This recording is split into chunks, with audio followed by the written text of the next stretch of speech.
और नई नौकरी की तलाश में मैं चल गया तो कंपनी पहुंच गया था। वहाँ पे जॉब के लिए मुझे हाई प्राइस पे गाड़ी बेचने का चैलेंज मिलता है। तो मैं किसी तरह एक पुरानी जिम्नी को रिस्टोर करता हूँ और उसे पूरे 70 लाख रुपए में बेच के मैं वहाँ का ऑक्शन मैनेजर बन गया था। तो आज मेरे दिन की शुरुआत हुई थी नए वाले ऑक्शन के साथ। आज हमारे ऑक्शन में काफी महंगी और लग्जरी कार सेल होने के लिए आई थी, जिसमें शामिल थी टोयोटा की नई वाली लैंड क्रूजर, फोर्ड की एंडेवर, लैंड रोवर की डिफेंडर और एक हमारी देसी गाड़ी महिंद्रा की XUV500 जो कि ऑरेंज कलर में थी। सबसे पहले तो मैंने पूरे माहौल वहाँ पे क्रिएट किया, एक हाइप बनाई और उसके बाद बारी थी यहाँ पे बोली लगाने की। सबसे पहले बारी थी लैंड क्रूजर की, जिस पे बोली लगना शुरू हो जाती है। तो हमारे पास यहाँ पे टोयोटा लैंड क्रूजर मॉडल 2023 का और इसकी शुरुआती प्राइस रखी है 80 लाख रुपए। 80 लाख में कौन लेगा इसको? 80 में कौन लेगा? 80 लाख 50 हजार। अरे क्या बात है, शुरुआत बहुत अच्छी हुई है, लेकिन थोड़ा सा आगे बढ़ाओ, थोड़ा सा आगे बढ़ाओ। 80 लाख 70 हजार, चलो बढ़िया। लेकिन 90 लाख तो क्या लगती है गाड़ी में? बोल रहा हूँ 90 लाख। 92 लाख, क्या बात है? 92 लाख, 92 लाख का कोई जा सकता है? 92 लाख 5,000, 95 लाख ओनली। 95 तक पहुंच गई तो 96 पे जा ही सकती है। कम ऑन यार, सिर्फ 5,000 किलोमीटर चली है ये। 99 लाख, क्या बात है भाई साहब। लेकिन 1 करोड़, 1 करोड़ वाला कोई इंसान आप में से कौन बाहर व्यक्ति 1 करोड़ वाला? 1 करोड़, 1 करोड़। अब ऐसा करते करते लैंड क्रूजर की बोले तो 1 करोड़ 50 लाख तक चली गई थी। लेकिन तभी भाई साहब लैंड क्रूजर के लिए भयानक प्राइस बोलते थे। सब बकवास बंद करो, 2 करोड़ में वो गाड़ी मुझे चाहिए। बाप रे, 2 करोड़ रुपए, 2 crore 1, 2 crore 2, 2 crore 3, sold sold sold. Land cruiser बिकने के बाद डिफेंडर की बारी थी। डिफेंडर की शुरुआत तो 1 करोड़ से की थी मैंने, लेकिन पता नहीं क्यों 2 बिजनेसमैन उसके लिए पागल कुत्ते की तरह लड़ रहे थे। ओए 1 करोड़ 10 लाख, 1 करोड़ 15 लाख, ओए 1 करोड़ 20 लाख, 1 करोड़ 30 लाख, ओए 1 करोड़ 40 लाख, 1 करोड़ 50 लाख, 1 करोड़ 55 लाख। ऐसा करते करते हमारी डिफेंडर फाइनली बिक जाती है 3 करोड़ 75 लाख रुपए में। अब जब नई वाली एंडेवर की बारी आई तो उसकी बोली तो शुरू होने से पहले ही खत्म हो गई। फोर्ड का बड़ा सा फैन बॉय वहाँ पे आया था और उसने आते बराबर ही बोल दिया, मुझे वो गाड़ी चाहिए, वो भी 1 करोड़ में। एंडेवर के लिए इतना बड़ा प्राइस सुन के तो मैंने उसे फटाक से बेच दिया। लेकिन नाइंसाफी तो महिंद्रा XUV500 के साथ हुई, जो कि सिर्फ 10 लाख रुपए में बिकी। पहला बैच यहाँ पे खत्म हो चुका था, अब दूसरे बैच की बारी थी। इस बैच में टोयोटा इनोवा, महिंद्रा की बोलेरो और HMB ट्रैक्टर जैसे व्हीकल शामिल थे। इनोवा टोटल 25 लाख रुपए में बिकती है, बोलेरो बिकती है 16 लाख में। और अब बारी आ गई थी ट्रैक्टर पे बोली लगाने की। फिर मैं वहाँ पे अनाउंस करने लगता हूँ, आज हमारे पास एक HMD 5911 जिसे बिल्कुल हूबहू सिद्धू के ट्रैक्टर के जैसा मॉडिफाइड किया गया है। इसकी बोली शुरू होती है सीधा 20 लाख रुपए से। 20 लाख के ऊपर कौन रह जाएगा? 20 लाख है, 20 लाख 25 लाख रुपए। अरे वाह, क्या बात है। लेकिन थोड़ा और आगे जा सकता है, मैं बोल रहा हूँ, ये बहुत अच्छा मॉडिफाइड किया गया है इसको। 30 लाख, 40 लाख, 75 लाख, 76 लाख, 80 लाख। और देखते ही देखते HMD ट्रैक्टर का स्पेशल एडिशन 95 लाख में सोल्ड हो जाता है। अब आज का हमारा ऑक्शन खत्म हो गया था, फिर इसके बाद मैं ऑफिस में थोड़ा काम पे बैठ जाता हूँ। जिन लोगों ने ऑक्शन में कार्स को परचेज किया था, उन सारे कार्स के मैं डॉक्यूमेंट रेडी कर रहा था। मुझे इस बात को एश्योर भी करना था कि हर गाड़ी की पेपर क्लियर होने चाहिए। सारे डॉक्यूमेंट सबमिट होने के बाद मेरा यहाँ का काम खत्म हो गया था और मैं सीधा अपने घर के लिए निकल रहा था। लेकिन जैसे मैं अपने ऑफिस से बाहर जाने लगा था, मुझे आवाज आती है, ओ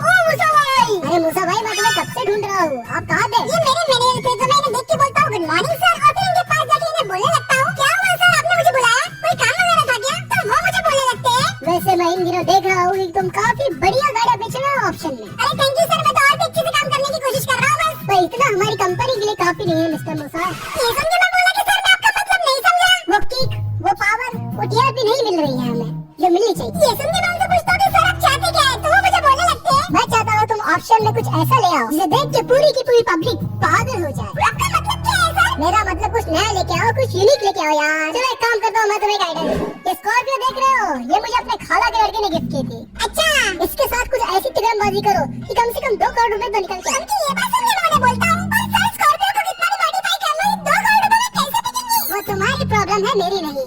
अब तुम्हें काम पे किस लिए रखा है? सर ये काफी मुश्किल काम है। कर सकते हो तो बोलो, वरना नौकरी छोड़ दो। समझ में आया क्या? पर सर मैं ये कैसे? मुझे भरोसा यार, तुम कर ही लोगे। अपने कल्पना के दायरे को बढ़ाओ, कल्पना को सोच बनाओ और सोच के साथ पागल बनाओ। उनकी ये बात सुन के मैं बोलता हूँ कि सर ठीक है, मैं अपनी तरफ से पूरी कोशिश करूंगा। चलो फिर अब मैं चलता हूँ, अगले हफ्ते ऑप्शन है, मुझे निराश बिल्कुल मत करना। वहाँ पर भी जिम्नी जैसा कोई यूनिक होना चाहिए। मैं बोलता हूँ ठीक है सर, मैं समझ गया। उसके बाद सर मुझे अपने स्कॉर्पियो की चाबी देके वहाँ से चले जाते हैं और फिर मैं स्कॉर्पियो में बैठ जाता हूँ और उसे स्टार्ट करके मैं सीधा निकल पड़ता हूँ अपनी वर्कशॉप की तरफ। अब रास्ते में जाते जाते बस मैं ये सोच रहा था कि स्कॉर्पियो के साथ ऐसा क्या किया जाए कि ये स्कॉर्पियो 2 करोड़ रुपए में बिक जाए। ऐसा सोचते सोचते फाइनली मैं अपने दोस्त के वर्कशॉप में आ जाता हूँ। फिर इसके बाद मैंने स्कॉर्पियो को गैरेज में पार्क कर दिया था और अब बारी थी इसके ऊपर आइडियाज लगाने की। पहले तो मैंने स्कॉर्पियो को काफी देर तक देखा, फिर दिमाग में ख्याल आया कि क्यों ना इसका ऑफ रोड वर्जन बना लूं, लेकिन फिर सोचा वो तो बहुत कॉमन हो गया है। फिर मेरे दिमाग में ख्याल आया क्यों ना मैं इसे इलेक्ट्रिक बना दूं, महिंद्रा स्कॉर्पियो ईवी। लेकिन वो काम तो मैंने XUV के साथ कर चुका था, तो मैंने सोचा कि यार और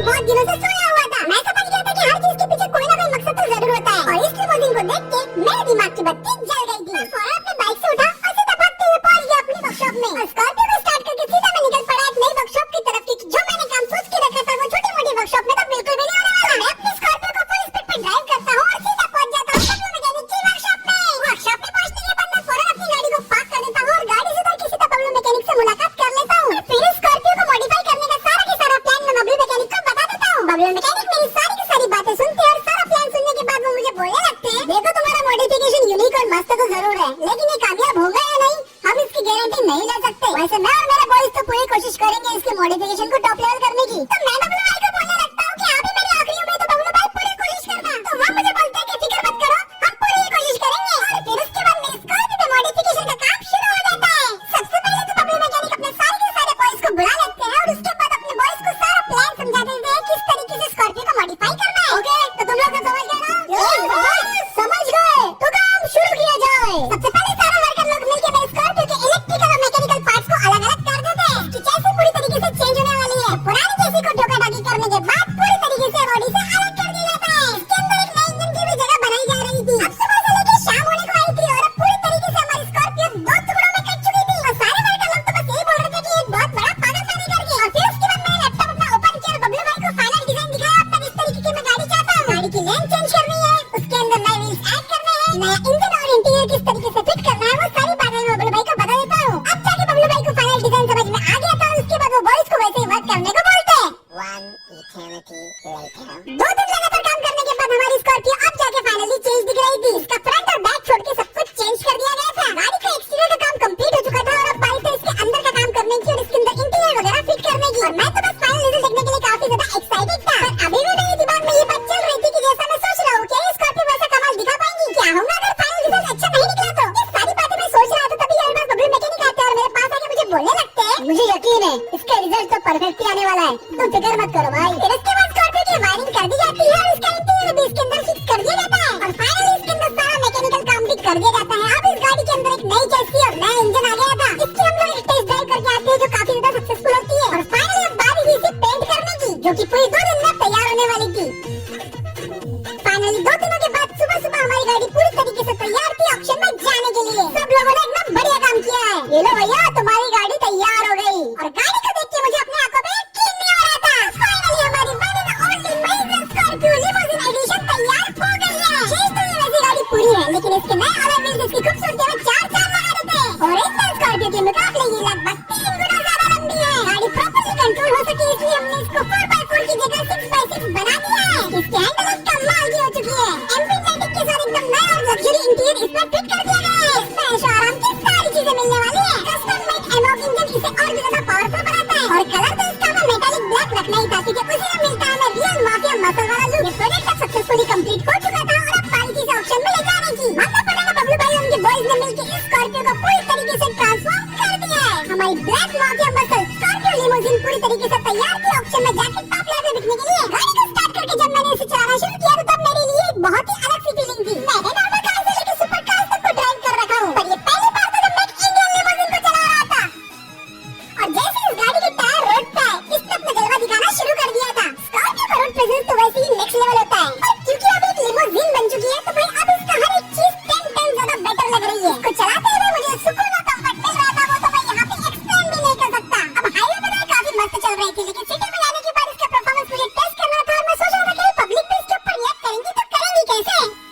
अब शहर की छोटी-छोटी गलियों में से मोड़ना मेरे लिए काफी मुश्किल हो रहा था, लेकिन जैसे मैं इस रोड के शहर की गलियों में पहुंचता हूँ तो भाई वहाँ पे रिएक्शन कुछ ऐसे आने शुरू होते हैं जो मैंने बिल्कुल भी एक्सपेक्ट नहीं किए थे। लगता है कोई मर्सिडीज की बड़ी गाड़ी जा रही है। पहले तो लोग इसे एक नॉर्मल लिमोजिन समझे, लेकिन फिर उसके बाद अरे ये तो एक लिमोजिन है, नहीं ये तो एक स्कॉर्पियो है।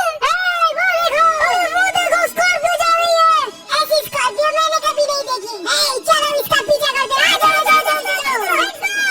नहीं लेना पर ये गाड़ी मुझे दे दो। अरे बाजू में कौन सी लग्जरी कार खड़ी है? ओ बाप रे ये तो स्कॉर्पियो है।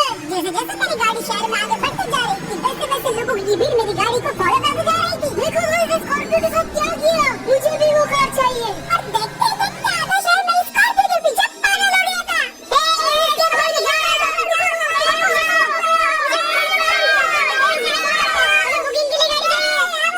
स्कॉर्पियो के लिए तो लोग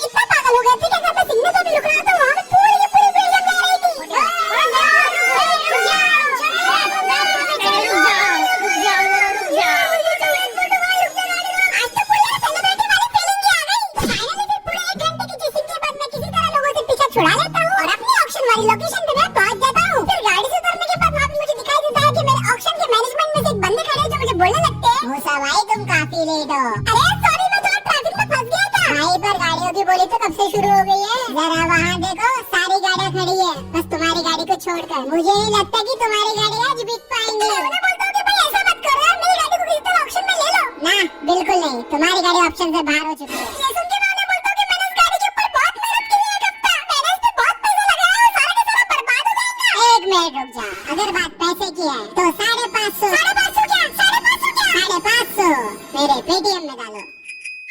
मैं ही डाले तो 500 रुपए पेटीएम करने के बाद फाइनली मेरी गाड़ी दूसरे राउंड में ऑक्शन के लिए तैयार होने चली गई थी।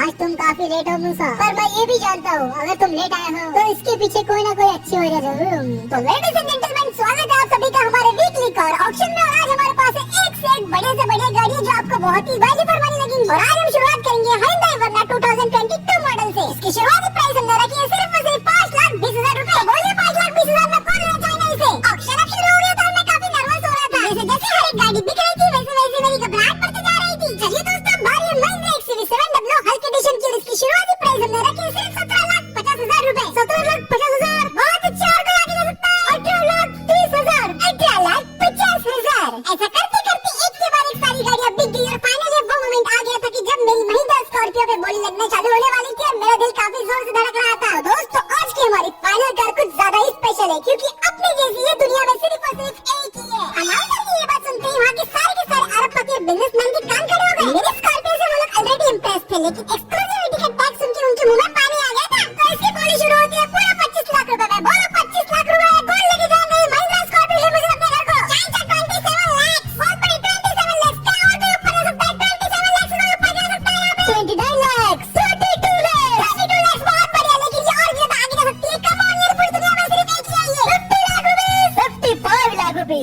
अब थोड़ा सा माहौल बन रहा है, अब माहौल बन रहा है, लेकिन थोड़ा सा जोश लाइए। 60 लाख रुपए, 85 लाख ओनली। ओ भाई साहब, 85 लाख, क्या बात है? 85 लाख 85 लाख टू। लगता है मूसा की जॉब तो गई। 95 lakh, 95 lakh for this luxury limousine. 95 lakh, क्या कोई ऊपर जा सकता है? ना, अभी मैं पूछा 95 लाख के ऊपर कोई जा सकता है?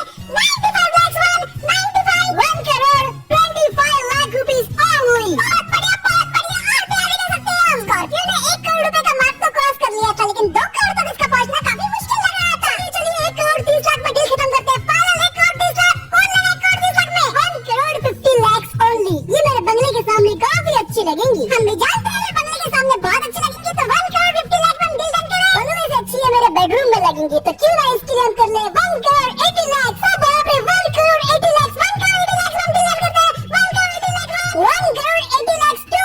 मैं फिर से आपको याद दिला दूं, दुनिया में पूरी एक ही स्कॉर्पियो आई है। 6x6 luxury interior 1 crore 80 lakh के ऊपर जा सकती है। मैं बोल रहा हूँ 1 करोड़ 80 लाख फाइनल बोलने वाला हूँ। ऑक्शन का पूरा माहौल शांत हो चुका था और मुझे लग रहा था कि भाई 1 करोड़ 80 लाख में जाने वाली है ये। 1 crore 80 lakh 1 crore 80 lakh 2, 1 crore 3.75 crore. Oh my God, क्या मैंने सुना? सही है, 3.75 करोड़ 1, 3.75 करोड़ 2, 3.75 3। सॉरी मुझे तो यकीन ही नहीं आ रहा था मेरी स्कॉर्पियो पे गई थी पूरे 3 करोड़ 75 लाख। वाह मूसा वाह, क्या बात है, तुमने साबित कर दिया तुम किसकी कंपनी में काम करते हो। हाँ, साबित कर तो दिया इसको।